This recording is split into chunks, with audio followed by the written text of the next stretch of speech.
Fabregas va bateti. Na le baki likambo avant Kofi a dû Mosoko. Bon tu vas keba du Mosoko. Fabregas a moi no ya bimi ya muke ya bango. Excusez-moi encore une fois, je ne pouvais pas jouer comme ça. Non, c'est un concert que j'ai vraiment rêvé. C'est un concert de ma carrière. Encore une fois, pour ceux qui avaient pris les billets, gardez toujours vos billets. On va vous faire ce concert mémorable. Je me suis battu toute la journée pour essayer de vous donner ne serait-ce que 40% de cet événement. Hein? Na roulade nangai na moni ba bêtise Fabregas double. Fabregas salali, ba mano kata bilamba tikalini. Ça dit quoi concert les années. Je savais na lobby moto sabi yonge falo moi moto ane. Moi je ne suis pas moto ane. Na ngai agent ane, c'est une moto na Zambie. Ata Fabregas a joué qui m'a visé na lobby qui na bango ba journaliste ba retourner avant. Fabregas a tranché rouge jacket. Na bi Fabregas a robé tête parce que ba combattant ba changer stratégie. Ça dit quoi? Il a tout pour qu'il y ait une négociation. Hein? On peut aller John Ngefana entre les musiciens, entre les diaspora. On peut aller une solution à la mienne. Bino peut botika ko betela ba konti. Ko yembela ka bango pesa ka bino bango na betere na bino peuple zo ko se trouver.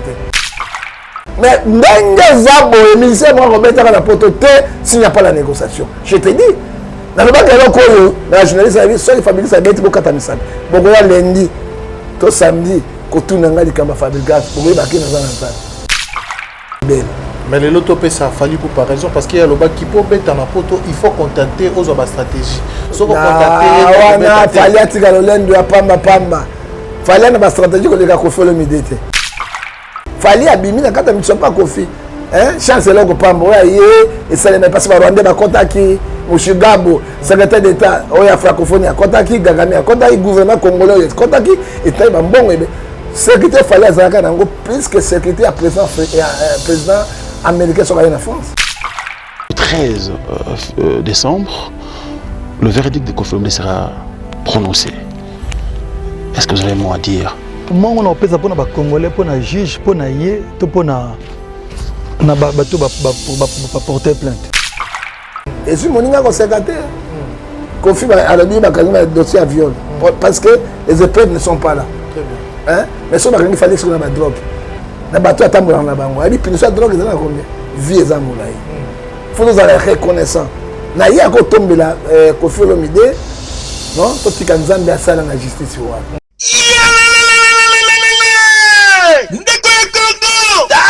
Agence ya solo PSU oyo koki koti na mbango na yo pe koli na yo ekomi joli kitoko pe ozwi yango yo Agence Transmaritime Luanda Kinshasa oyo ya PSU Lumbela Miti Service le patron en France Suisse makila ba patron awa masolo ezali mobimba na Agence Transmaritime Luanda Kinshasa bazali kosala ba transfert ya ba mbango montagnose na prix mukie pe tinda bakoli basalaka pe vente ya occasion d'Europe Suisse na Luanda Bairo Oji ayenda awa na Transmartine bapesi pe lisusu possibilité ya paiement na Europe donc ndeko aponi na Luanda bafuti na poto oza mobimba soki ozali na besoin na bango okoki kozwa bango na ba numéro ya téléphone oyo 0041 77 556 03 48 siège na bango ezwami na Suisse Paris Lyon voisin ya Suisse. Non, c'est trop fort. Awa na agence Transmaritime Luanda Kinshasa. Oye ya PH Lumbela Miti Service. Mosale sale makito kwa moyen temps. Po bango professionnalisme nde efandi awa. Eyo kanie.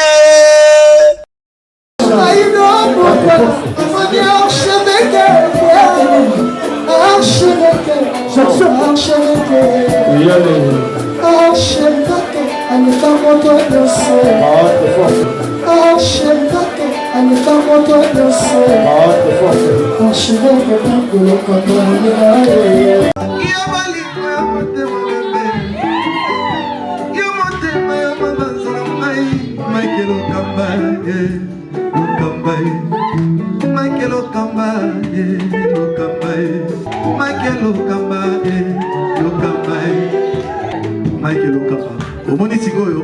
L'artiste, c'est l'improvisation. Na honoré na émission na yo. Africa Elengi TV, votre chaîne, l'incontournable, la star des chaînes.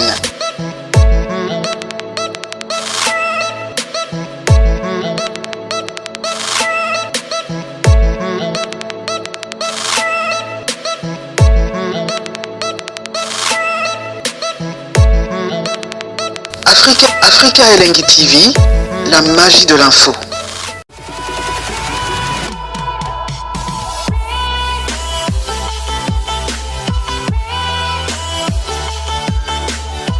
Voilà, bonjour et bonsoir très chers amis internautes, bienvenue sur Africa Elengi Télévision, votre chaîne d'actualité, votre chaîne à laquelle vous recevez toutes les informations en temps réel. Encore une fois de plus, je vous dis bonjour et bonsoir, tout dépendra de l'heure à laquelle vous allez capter nos antennes un peu de partout dans le monde entier, avec un grand plaisir aussi dans sa vie de vous servir. Nous allons recevoir pour vous les prophètes du peuple, le prophète John Ngefa. C'est avec lui que nous allons entretenir cette très très belle transformation. Je pense que Héros vous a déjà belé en ce moment pour l'année émission Oyo parce que vous avez déjà invité Oyo Zamovalelo. Donc prophète John Ngefa, il y a des troubés à Masolo à Moka, troubés à Masolo à Mindoule aussi. Masolo est une société à République démocratique du Congo. Ensemble avec vous chanter ça, tout qui tient à l'heure à Ringiringi, il n'y a pas eu l'église naïe Zalaka, il n'y a pas eu Sangaka. Par rapport à l'actualité. Merci à toutes ces personnes branchées, connectées, scotchant ce moment. Un grand merci à Karine Manessa. Merci aussi à Daniel Chong, le chinois congolais. Marfeline dans la NN au nord de style. Expliquer ça. La PCP en mot télé. Maman Émilie Zemba, à tous populaires béto. Un grand merci à toi aussi. À Norfeline dans la NN au nord de style. Salah Foot, entreprise événementielle située à Paris. Donc contactez dans via Instagram. Très présent, trop actif pour vos manifestations. Et Kosa les Makitoko. Je suis avec le prophète John Ngefa, ensemble avec Richard Tessa. Je vais décevoir, recevoir mon invité pour lui dire bonjour. Mbote ndeko journaliste Kolo a Pambola yo to bana lusamu. Tata totiki émission na maboko na yo Kolo tala Congo démocratique Kolo sunga biso. Paseleki. To ebila ko sala te. Tala Congo na mopotuna libongo. Tala bandeko este o bazako souffrir butumoyi. Kanisa bango. Tala bandeko so la diaspora bango basunga so balesa biso, bapesa biso. Pambola bango, soki yo pamboli bango, bango bako pambola biso. Coronavirus musika, ba variant ba maladi mususu ya pamba ezoko ya sima musika na bango. Obatela bango, na bala na bango, na mibali na bango, na kombo na Yesu. Yo bana na biso bosukusa na biso, na kombo na tata pe na mwana, molimo santo. Amen. Amen. Losako beaucoup là. Kanda ya mopepe ya libumu eko tobola kaleso ata mokolo mango. Losako beaucoup là. Ata o chande kaleso 1000 fois. Mais fumbangane ko chande kate. Losako beaucoup là. Nyoka basukola ka mi yoyote. Losako beaucoup là. Bangu pema. Oya malembe ne makambo. Voilà, merci beaucoup déjà. Ba ok ambiance. Il y a une émission à Mokolo lelo, sokto ko banda la question à biso. Prophète John Ngefa, très actif, trop actif, on a mambo et talimboka, on a mamboka, et puis batubazo, on a un aspect, on a tout pendant les jours, on a mis tout dans le biseau par rapport, il y a clash, il y a des oyo à Salaki Bongo contre le président de l'Assemblée nationale, on dirait qu'il y a plénière, ou à traiter d'un voyou, des condamnés, à habiter par rapport à l'aspect. Respect à réciproque. Ok. Je condamne les injures à côté de Somi Bali. Les députés, président parlement, députés, ce sont les représentants de la population congolaise. Il faut baser la modèle, le titre chapitre 1, verset 6 à 7 et lobby. Très bien. Tant mboso ndeko na biso sesanga azali kolobana mboso pona ba voyou politique oyo yoko défendre ba criminel politique o bazo yiba mbongo ya l'état te. À cause de ça, il faut que Congo fungwa mate parce que yende ko sesanga azana kata parlement ayebi ba magui wana ayebi ba mosonge wana ayebi ndanga bazo yiba mbongo wana comme président ya Sénat ya parlement hein autres ça respecter azakwa lelo irresponsable hein papa azangitina ay ko finga ya lobi ozali voyou comment ko finga député le ko la voyou il y a des pays qui voyous responsable bafingani sérieusement yazo ba ye bazo kita fingi mais c'est ça na kobima na ye afinga so ali un vrai voyou parce que azali ko défendre bamibi. Alors est-ce que eloko ndengi on a papa exemple nini ba ko pesa biso peuple ouais bien la charité bino donner commence par soi-même ce que bino bozo fingana hein papa finga maman maman finga papa libota on est na valeur te bana pe ba ko fingana ça montre quoi ba député nommé on ba quelque pour l'intérêt personnel na bango on moni conséquence ezali bango tendeko nzambe azo bimisa bango na Luc 12 verset 3 et bolole na bango bozoba na bango ebima polele pe mokili mbotala yango et pesi biso peuple malamu te pe mawa pe passe. Pourquoi Yombos président parlement oko défendre ba voleur et ozo bombe ba budget moko bazo yiba mikolo nyos hein et pourtant mboka na courante maezate kolie ezalakate bekole ezalakate passe na passe nzela ko kufa yo zalona pona o défendre mboko yo okomi côté na bango ça dit quoi mbo aswimbo puisque par rapport à aspect wana komona bato bazali bon ko diriger biso na mboka ko finga na ka na média quels sont les intérêts captifs pour nous la population avec non les impolices sont les gens qui sont mal éduqués mal élevés et l'accent kuna mal éduqué na mal élevé les ba français l'anglais hein ils ont comportement oko sabato nyonso oko changer makambo nyonso ba changer ka comportement c'est difficile. Hein? Et ça, ça misala na bango. Hein? Comment na papa, on a basi na bana. Vous allez assis. Bato ba yebibino. Vous allez modèle. Et là, vous êtes irresponsable à cause de l'Évangile. 1 Pierre chapitre 3 verset 9 dit Nzambe ya biso sa dikolano azo condamné ba Évangile ezali malamu te liboso na kono. Très bien.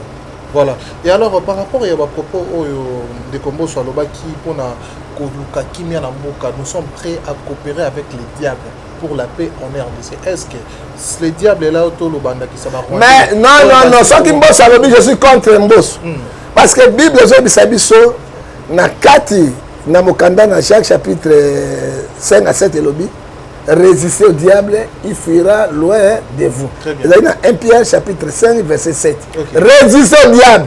Mais coopérer avec le diable était. Papa basa ali sebi na nyoka te ok ndako so kopere na kolia yo moto mabe ba kopera kana ete soki Mbosso na intérêt na bango po gagamende Rwanda bango po avancer sikawana Mbosso aye babwe Galates 6 verset 3 si quelqu'un passe être quelqu'un il s'abuse lui-même très bien a kopere na diable ndenge a kopere na plus de 16 millions bato biso ko fana ko a kopere na passe tozana a coopérer tozangi courant tozangi mai na bato bazo économie na biso bazo yibango ezokende kuna état de guerre état de siège comment il peut coopérer avec bato ba détruire Congo ça dit quoi afanda yemba mbwa la kisi bizali na bango bona Mbosso ba la kisi bizali na bango à cause ya nini vagabondage politique tantôt azali na FCC tantôt azali na UDPS les là contre l'union sacrée pour ba protéger yi a dit que protéger peuple mais il protège yé moko pour na pouvoir na yé pour ses intérêts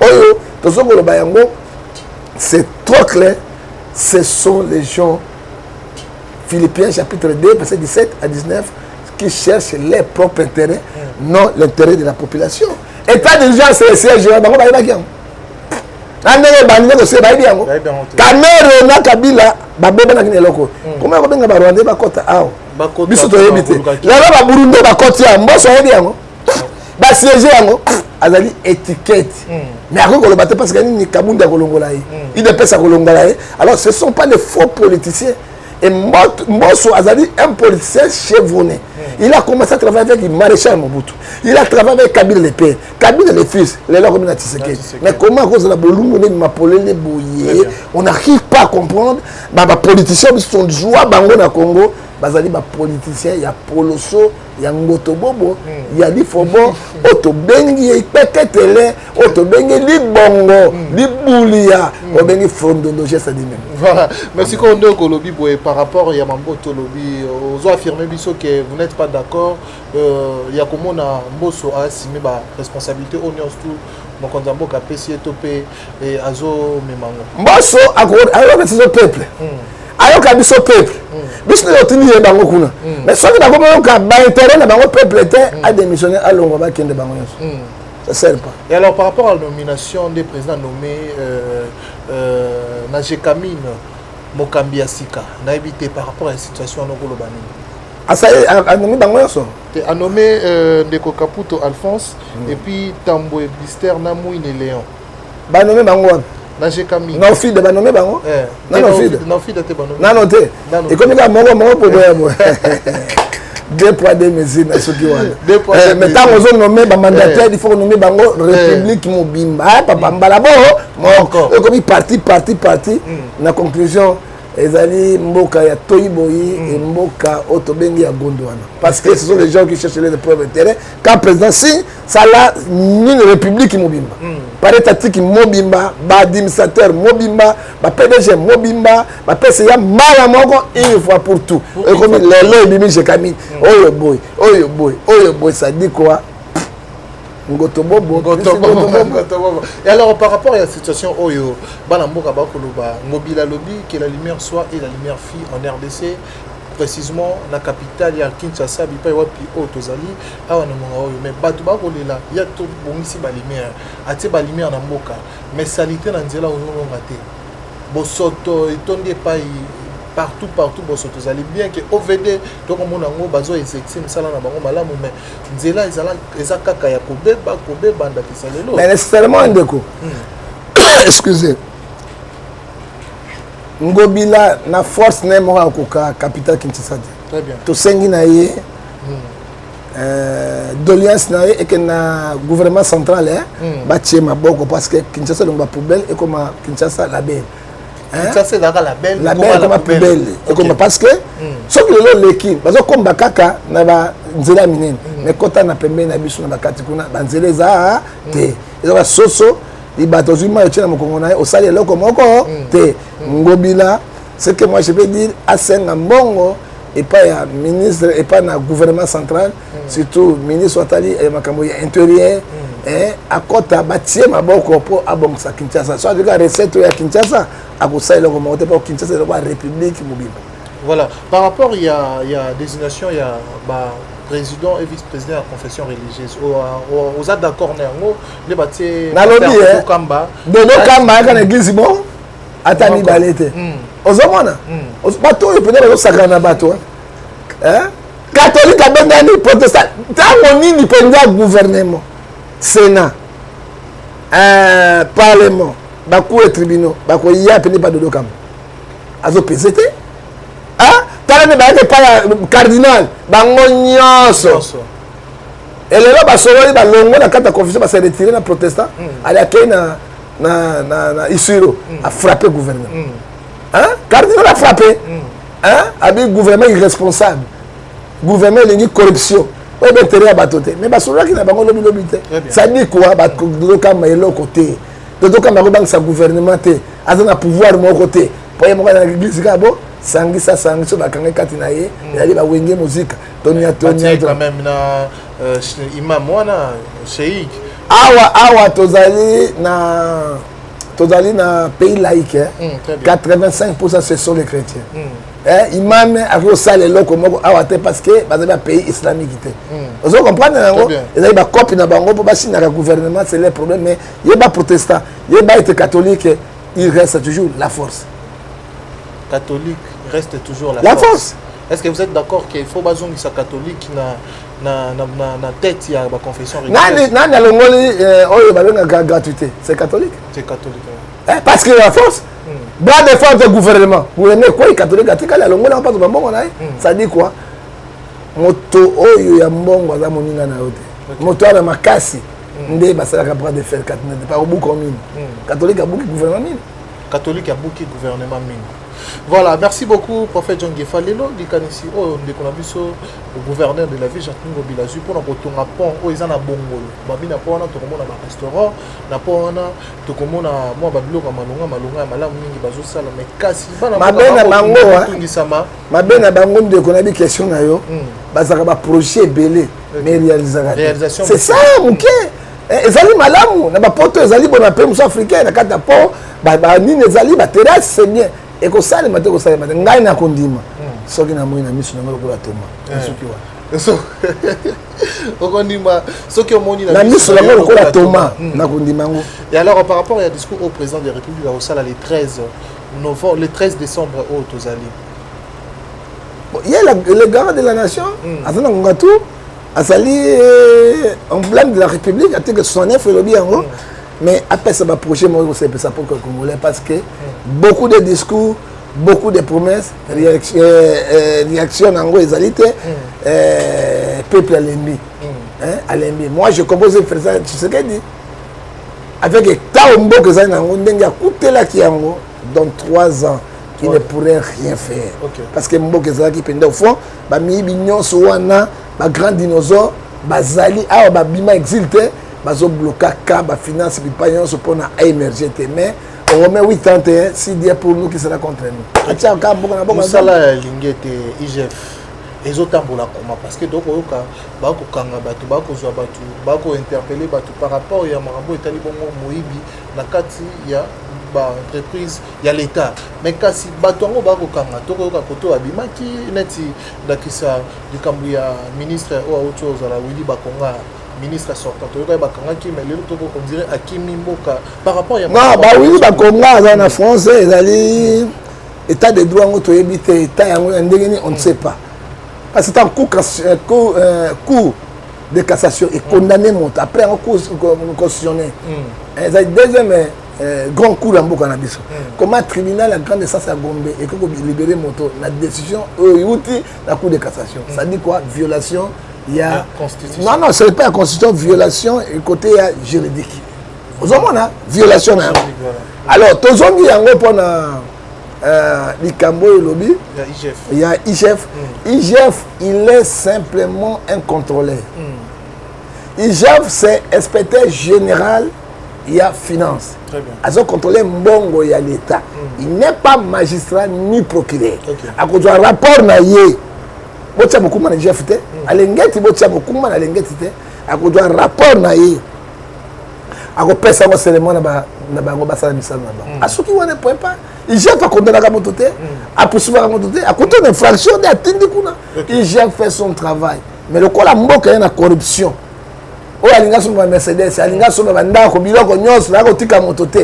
Voilà les conséquences. Si je fais ça, je vais en prison. Attends, moi, quand on a un franc à l'État. Il y a l'État. Attends, moi, quand on a prison, de bango tout babima. Alors, ça quoi c'est? Il y a IGF. Il fait son travail, mais il va décider à qui les droits. Ils sont dans la corruption. Donc, IGF, on doit comprendre bien. IGF a joué ça la moussala. IGF a joué ça la moussala très bien. Mais donc, on va ça, à qui les droits? Bazo kotsa bango boloko mais kaka bango mutu bazo bimisa ko kimisa bango ko bimisa bango ba mbongo belé bazo lié na ba corruption. Qu'est-ce qu'on pourrait faire? Parce qu'il s'agit donc des millions on peut to ka likamnet ya ba millions mais quand ce sont des millions des millions batwana ba millions population ba mona kata 100 millions na 100 000 dollars bonien bango ba millions na ba millions bango nyonso bazali ce sont des mêmes plumage. Est-ce que beaucoup tombent le Congo na telle corruption? Ata mokolo mokote ata président o jola bango bambongo azokosa bango pona nini bomengo na bango pasi ya sango bisengo ya papa. Et alors tout le monde est ndeko mosala nzambe ko yo denile si on dirait d'accord na de ba tie ndeko dodo kamba na sheik imam sheik oyo na batie bango na bokambi ya ba confession religieuse on dirait c'est quoi bokambi la confession religieuse ni une nation qui est réunie une nation qui a la force. Une nation, un royaume qui est divisé. Et là, ma casse, ils sont très bien. Celui de l'île Sandimi Bango, parce que Denis, c'est pas le chef de confession religieuse au quoi de Dokam. Mais là, il y a aussi un Sikonini, il y a protocole d'État. On va passer place à Van. Parce que n'est pas une confession religieuse, il y a NRC au Denis à Zokamba. On se comprend, alors, avant que vous ayez de Dokamba, Baba Tomogo. Et puis, ce Denis, c'est là qu'il y a un président. C'est un bon Makamoto et Bébawan. Oui, ça dit quoi? Les grands électeurs na mboka na biso les décideurs ils sont catholiques na protestants. Donc quoi bango ba longwe aucune étiquette ya pamba ça n'a rien à voir. Ça n'a rien à voir et le lot toujours tendre vers la fin de l'année. Bilanini ozo pesa eza na gouvernement warrior oyo bauti ko bana musala bango il y a pas longtemps aussi top ya na gouvernement warrior plutôt ko na bilani ozo pesa na gouvernement lelo. Gouvernement tout ça qui est warrior ezalaki gouvernement moko ezali incapable. L'attribution, ça qui est à ça, il y a ta côté. Très bien. Hein? C'est quoi le désir du peuple? Mais comment le peuple à répondre à ta côté? Alors, à quoi c'est un gouvernement warrior qui sont incapables? Il y a ta tonga, il y a pamba pour appeler ça peuple. Il doit démissionner. Hein? Là, ça veut dire vraiment, le ministre va quitter. PCA, j'ai camine. Dans le collège, ici, ministre, il y a sport et loisirs, ex-ya. Attaqué pour une 8e de finale, et rien. Mais il y a aussi un gouvernement incapable. À quoi que tam ça on démine. Le premier ministre va un homme fort. Quoi ba Lumumba bazalaka. Très bien. Donc là Tshisekedi le père. Le quoi la tata oyo. Akoma pauvre bana maluku. Ouais ça la pont ya Lunda Bululu. Il faut que ma tata empoigno. Il faut dire la vérité, il faut les hommes forts. Très bien. Ah, oh, le gouverneur, le président, il couille pas du coup. Parlement, il couille pas du coup. Mais oh, il dit tiens, pendant que l'intérêt, il y a un bon, il y a la côte qui est en vie. Ça dit quoi? Peuple qui dans mon colonie. Lelo, ceux qui ont talambo dans la vie, ce bilan, ils nous ont fait sa président de la République, il a 3 ans au Sali parce que. Bilan, non, mais c'est négatif. Parce que, non, pas négatif pour l'année. Président a brossé. Le col à Mokambi en Mok. Mais entourage les alliés Mabé, gouvernement Mabé, parlement Mabé, Sénat ils ont Mabé, président Bokate. Mais année 2022, c'est année électorale. Action aux alliés société. 2023, tu as une élection. Quand il y a des charges, le président va passer à un mot. Alors, on va bateau, on va bateau. Ok. Point d'interrogation. Mais quand même, tout le monde budget, ils ont bongo, il y a 3 milliards. Le président sortant, Lelo, tout le monde va célébrer 10 milliards. 10 milliards, mon bon, Koloba. Et ça va proposer. Bon, c'est 10 milliards. Mais le Congo, il faut 100 milliards. Au moins, le Congo démocratique, il faut 100 milliards. Rwanda, pas mal, 380 milliards, il y a budget. Ok. Hein? Très bien. Sauf que maintenant, Égypte, on a 450 milliards. Afrique du Sud, 385 milliards. Congo, Brazzaville, Nigeria, ils ont 480 et quelques milliards. Il y a budget là Bango. Mais un grand Congo, l'équipe Mboka, tout la superficie. Il y a 10 milliards. Même la richesse. La richesse, ils ont dit que c'est le peuple congolais. Très bien. Le peuple congolais a vécu à 10 milliards. Il y a 10 milliards. Il y a 3 milliards. ONU. Conférence internationale. Congolais, il y a 2 dollars. 2 dollars. Il y a 10 milliards. Congolais, il y a par jour 2 dollars. Alors, échanger le monde. C'est rien. Mais 10 milliards, on a des députés, des parlements, des sénats, des généraux. Parce que on a un coup d'État.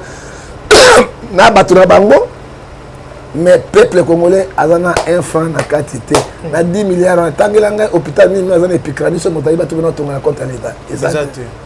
Voilà. Est-ce que les lots au Kokio, Zwanda qui s'est reloué, les lots au Congo et comme Libye, va rémunérer population congolaise, surtout, même à 5 000 francs. Au Bapé, ça reste chaque fin du mois par rapport à Makonzambo, Kandazo, Kamambo. Le Congo n'est pas malade. Ce sont les dirigeants qui sont malades. Très bien. Ce n'est pas les pays, parce que les pays ont des ressources. Très bien. Comment on peut se mettre chemin à l'Union soit à 100 dollars par mois? Et vous savez le côté. Ok, la banque du 100 dollars, non 100 dollars, vous savez le côté. Pour te comment on c'est l'organisation. Très bien. Le coup là, banque on a un souci à batoter. Oh, attends, comme un milliard, quand il y a un peuple était, c'est impossible. Après ça, mon total, 5 000, 5 000, 5 000, c'est impossible parce que les thèmes, c'est possible la richesse. C'est là que je termine. Voilà, merci beaucoup. Kende Kosuki Sanamambo et Talibongo Mindou. Les lots, tout le monde qui est Robin Abango, les lots, Grand Gol, Kofi Olomide, Ferregola, Weranson, Félix Oisé, quoi. Bakenda qui n'a pas Robert à concert dans l'Union européenne, tout le monde, Katia France, il peut y avoir surtout tout le monde a concert dans Bango de la guerre. Mais tout le monde, Fabrigas, Azwa qui va visa, il pas y a grand bazoi va visa, tout peut ba stratégie ou ba ça qui éviter. Mais quand si Fabrigas a même mis ba musicien plus de 25 personnes et puis à commune à Lyon.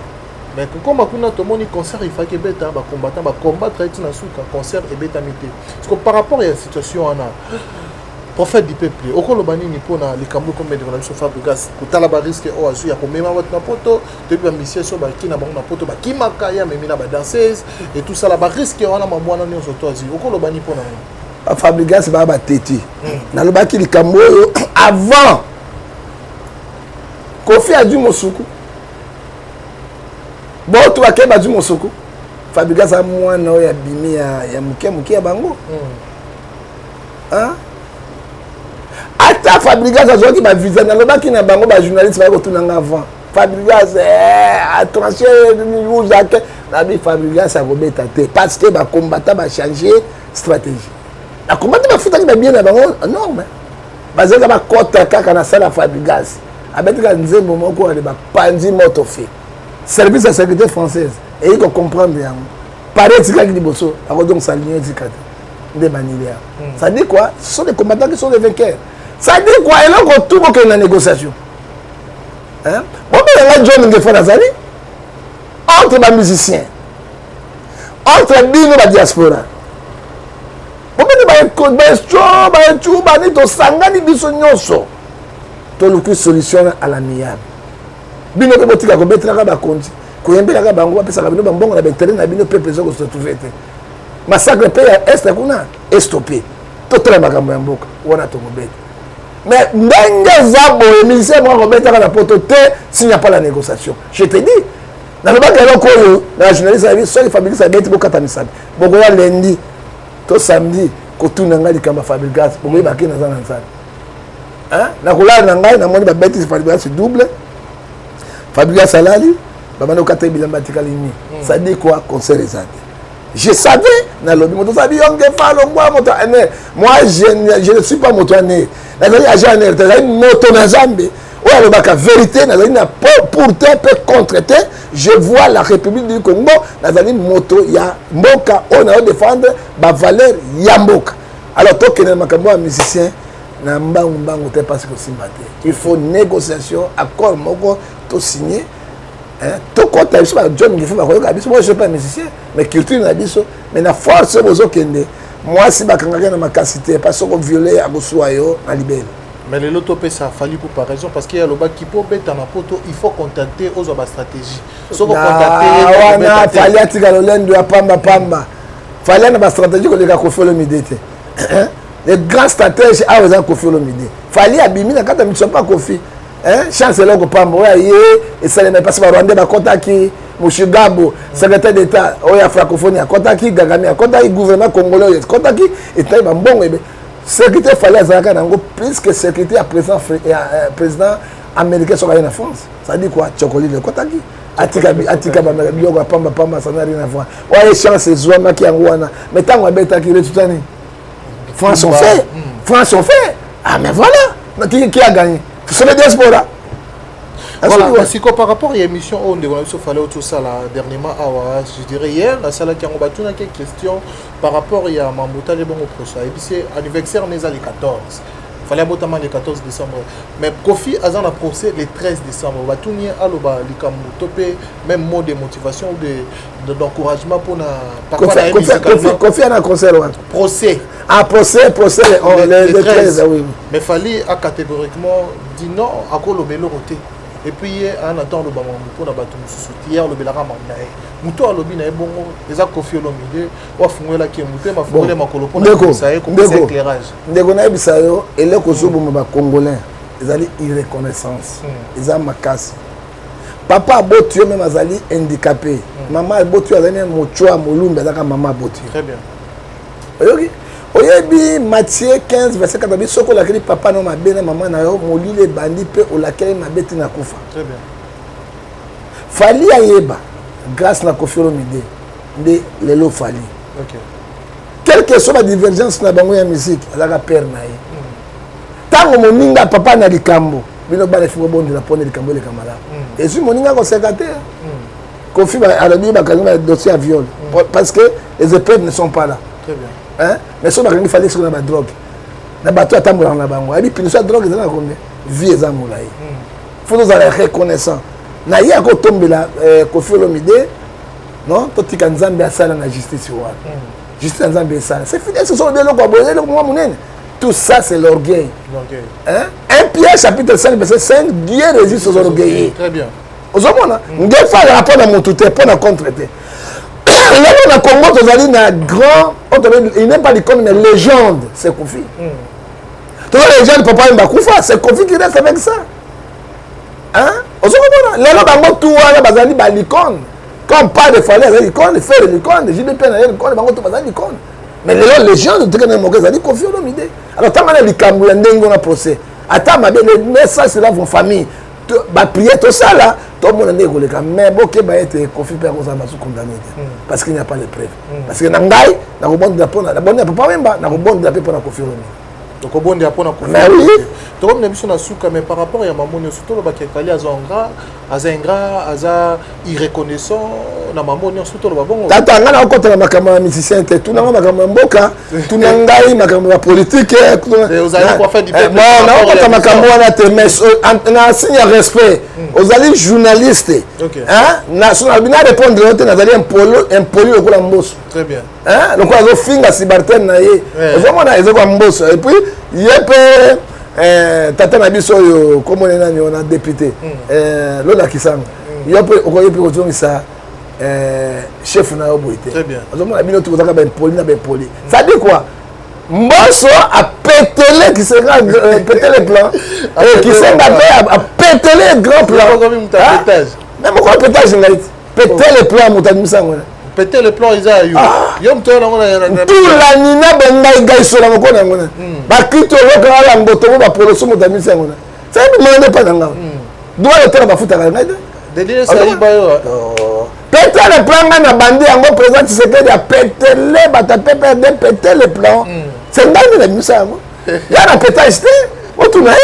Il y a récupéré on a ça là, on va récupérer on a ça là, on va récupérer. Mais nous sommes là.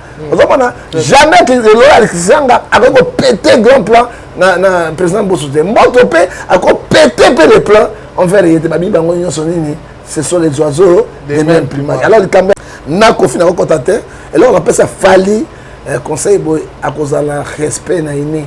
Na papa oya la kisi quel que soit la divergence bango ezali hein il faut appeler ça respect na papa et puis azala makorone pas grâce na ye ndé la kisa ki bambina ka basala ka kende liboso c'est ça. Voilà, merci beaucoup Mituneze Belé mais tozo tambola mangonga lundi tokoloba makambo koloba peneze Belé surtout na maiko Italie penza école biso République démocratique du Congo on a habité prophète du peuple John Gefa. Quels seront les derniers mots pour cette émission après que Solamambo tout au solo ne dernier mot tout ça Congo na boko na nzambe. Le roi fabriquer ça me que simbité na yebisa ko simba pété. Pour faire du peuple pas parler. Tout le négociation. Très bien. Mais négociation na bango il faut ngana zala. OK. Parce que j'ai un mot ya koloba entre diaspora et ba musicien. Très bien. Et je te dis la vérité hein, entre les diaspora et les musiciens. Ça y est, vous savez, en Tata Obengi, président de la République, il y a un Simba. Guerre makasi, mais Congo a une paix. Congo, qu'est-ce qu'on pourrait faire pour tout le Congo, le long passe. Très bien. Et tout le monde ya Congo, tout lata yango.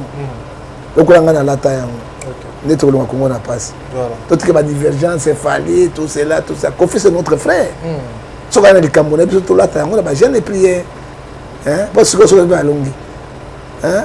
Kofi bakangi na tribunal moni Kofi bala chaki. Ça dit quoi? Victoire des Alliés na simana.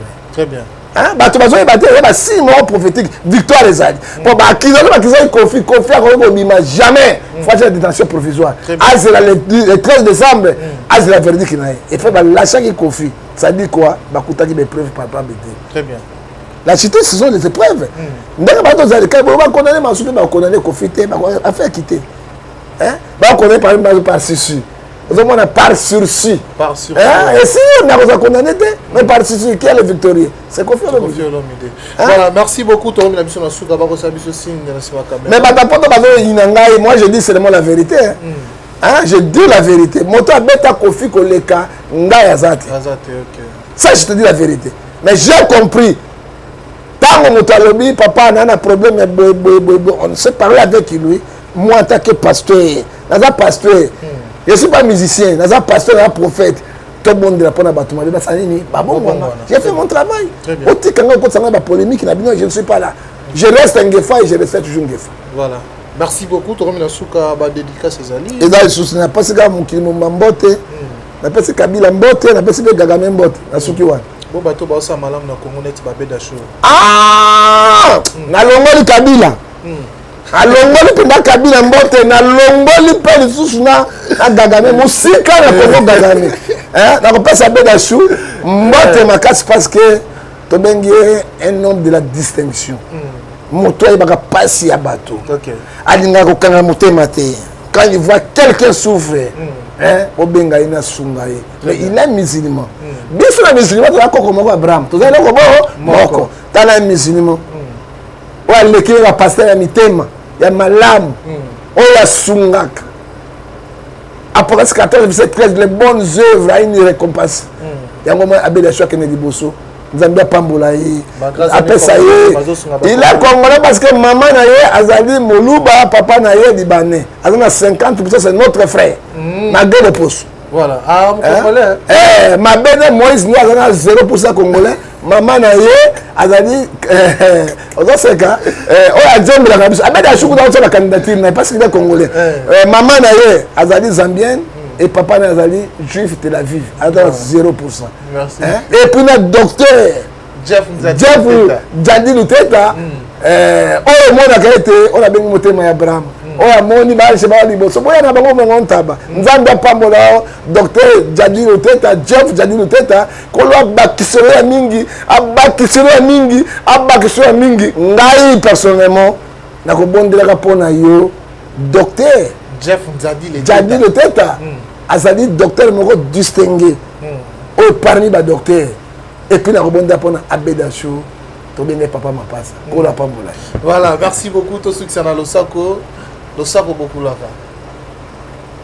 tango le kwanga ya makasi yeba na toilette ko souffrir losako beaucoup là mbwa sui mbwa losako beaucoup là bayaka mbangu me bakomaka noki te losako beaucoup chokoli na makambo pese loko ose loko voilà merci beaucoup ça n'est fini pour aujourd'hui c'était un grand plaisir de recevoir pour vous les prophètes John Ngefa les prophètes du peuple merci na bandego tout va assister l'émission un grand merci à Richard Tessa qui était de leur caméra aujourd'hui avec moi et merci à la réalisation des Paris merci aussi à Mike Lokamba l'archevêque Moussou qui pour la confiance peu fidélité au copé ça na biso eza penza et c'est un mingi ya koyeba été toujours travailler na muto azar archevêque Mike Lokamba les petits poissons deviendra grand les petits poissons deviendra grand Mike Lokamba moi barbe ça va nyomi titi Mike ya voilà ni moi barbe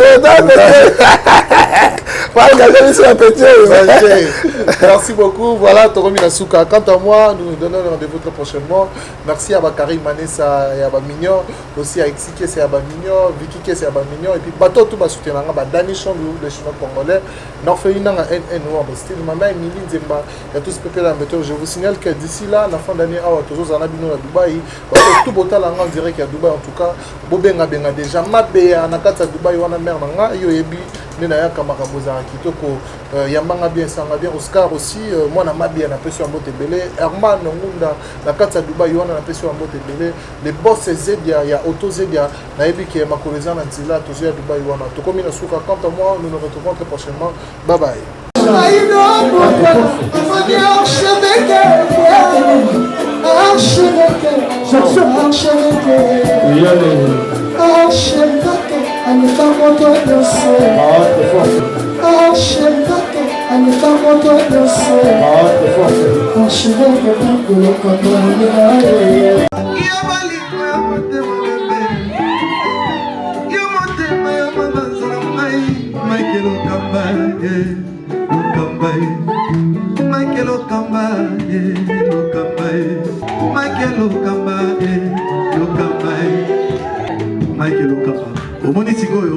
l'artiste c'est l'improvisation na honoré na émission na yo Africa Elengi TV, votre chaîne, l'incontournable, la star des chaînes.